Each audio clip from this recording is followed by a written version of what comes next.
ასე დაიწყო დღე 40. სახლის ქვედა ნაწილშიც წინ მივიწევთ. ამჯერად აქაც კარებებს ვცვლით. მიუხედავად იმისა, რომ სახლი უკვე გერმეტული არის, სითბო მაინც ვერ შევინარჩუნეთ, რადგან კარებები ძველია და თან დგას ერთმანეთის პირისპირ. თავიდან ეს კარებები ყველაზე კარგად გამოიყურებოდა ამ სახლში. ახლა კი იმ ყველაფრის ფონზე, რაც ამ სახლში გაკეთდა, ესეც ცუდად გვხვდება თვალში.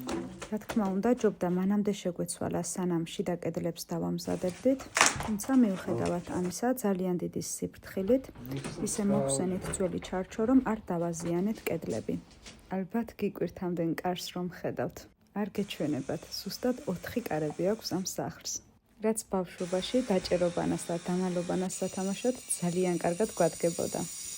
ვცდილობ ყველა ის თვისება შევუნარჩუნო ამ სახლს, რაც წარსულის მოგონებებთან ასოცირდება. ერთადერთი, რაზეც გული მწყდება და რისის შენარჩუნებაც ვერ მოვახერხე, ეს არის ნალია, რომელზეც ბავშვობაში წვრილი ლამაზი კიბით ავდიოდით. როცა აქ რემონტი დავიწყეთ, ნალია დაგხვდა, მაგრამ მთლიანად სუროში იყო გახვეული. სუროს მოცილების შემდეგ კი ნალიამ თავი ვეღარ შეიმაგრა და ერთიანად დაიშალა. არ ვიცი რაში დამჭირდება, მაგრამ აუცილებლად ვაპირებ მის თავი დანაშენებას. ვფიქრობ, ჩემი შვილებისთვის საუკეთესო საჩუქარი იქნება.